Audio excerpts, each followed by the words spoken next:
Welcome back to the Ancient Art Podcast, your guidebook to the art and culture of the ancient Mediterranean world and beyond. I'm your friendly traveling companion, Lucas Livingston. A few weeks ago, I had the fantastic opportunity to travel to Egypt and Jordan as a study leader through the Art Institute of Chicago. It was a great trip and I met some wonderful people. A big shout out to our intrepid travel director, Casey, for her tireless effort. And even though most of the destinations we visited during the trip were thousands of years old, it sure seemed like a lot had changed since the last time I'd been to the pyramids of Giza, Karnak and Luxor temples, the Valley of the Kings, and the mortuary temple of Pharaoh Hatshepsut at Deir el-Bahri. A lot's also changed technologically since the last time I was there back in 1997, in particular with 35mm film giving way to digital photography, encouraging wanton abuse of photographic hysteria. If you're not already a fan of the Ancient Art Podcast on Facebook at facebook.ancientartpodcast.org, or if you don't follow me on Twitter at Lucas Livingston, you might not yet have seen the hundreds of photos I uploaded from the trip. Well, head on over to either or and check them out. Or to keep it really simple, go to ancientartpodcast.org and click on Resources to see links to the photo gallery and an interactive Google map with the geotagged photos. As an extra bonus, there's also a link to interact with the photos in Google Earth, so check it out. My visit to Egypt and Jordan provided me not only with plentiful imagery, but also with copious fodder for the podcast. I thought a good launch pad would be an introduction to the amazing Karnak temple from ancient Egypt. There's so much to explore at Karnak that we'll probably need a couple episodes here. This episode will give us an orientation in and around the temple. We'll explore the grounds and the layout, some of the architecture and history, and the different divinities revered at the sacred site. In the next episode, number 30, we'll look a bit more closely at some of the decoration, the spiritual and political function of the temple, and the overarching philosophy and symbolism of ancient Egyptian temple architecture in general. I don't know about you, but I'm excited.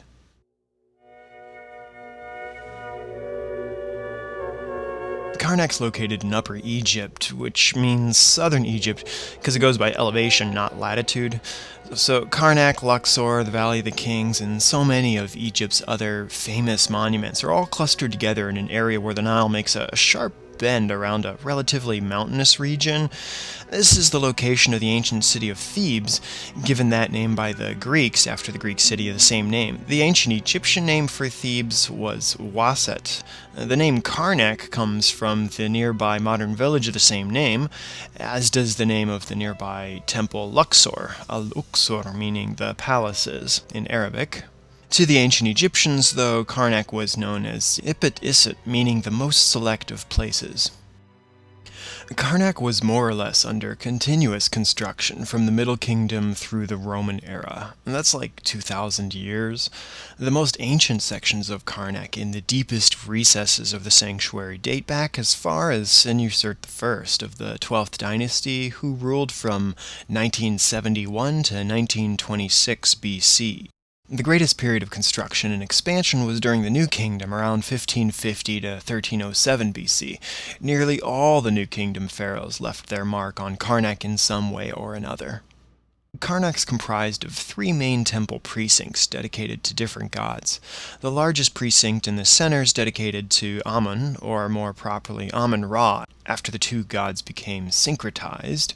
Within that precinct are many shrines, chapels, and subsidiary temples dedicated to different gods and pharaohs, including, of course, the great temple of Amun. To the north is the precinct of Montu, the falcon-headed Theban god of war. Montu was especially popular during the Middle Kingdom, which we see reflected in the names of the 11th dynasty kings Mentuhotep I, II, and III. Mentuhotep II, who ruled from 2061 to 2010, is the fellow who built his mortuary temple nestled in the foothills of the western mountains at Deir el-Bahri, where Hatshepsut later built her famous mortuary temple modeled heavily after Mentuhotep's, but we'll save all that for another episode of the podcast.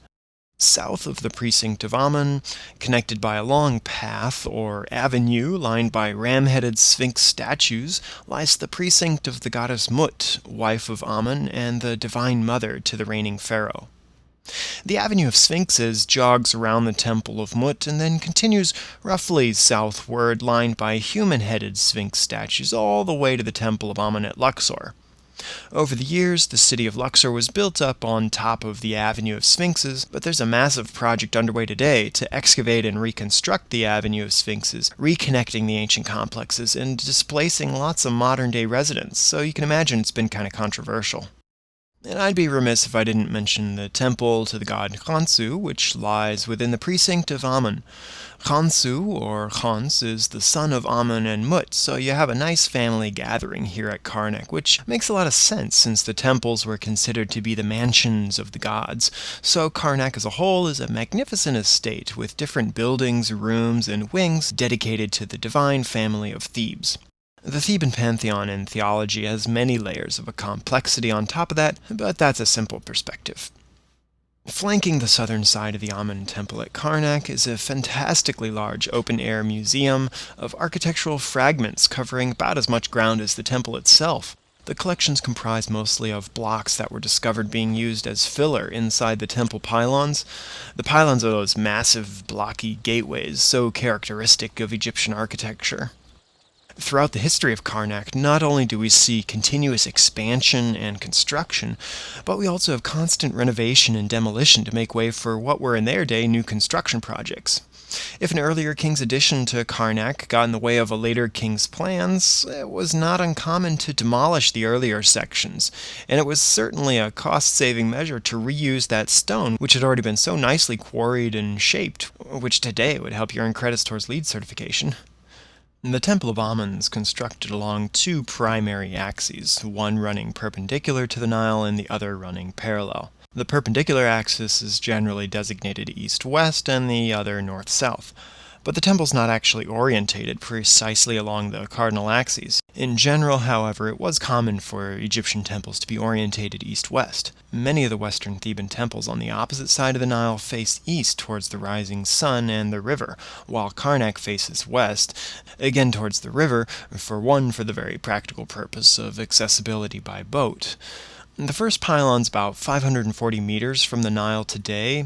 In American units, that's about 6 football fields. But in its day, there was a quay or a waterway connecting it with the river. All in all, the Temple of Amun's comprised of 10 pylons dating from the 18th dynasty through the 30th dynasty. And while construction jumped around from place to place within the temple, the pylons generally radiate outward chronologically. So the first pylon, where all the tourists entered today, is the latest from the 30th dynasty. The second pylon's older, late 18th, early 19th dynasty, and so on and so on. Between the first and second pylons is the open-air courtyard. And what's really neat here is that this space was outside the temple proper in the New Kingdom. So you can see some Sphinx statues here that were originally part of the Avenue of Sphinxes connecting to the Nile. You'll also find some unfinished columns and the massive mud brick scaffolding that was never removed after construction of the first pylon was halted. I think it's really interesting to see evidence like this revealing the history and development of Karnak.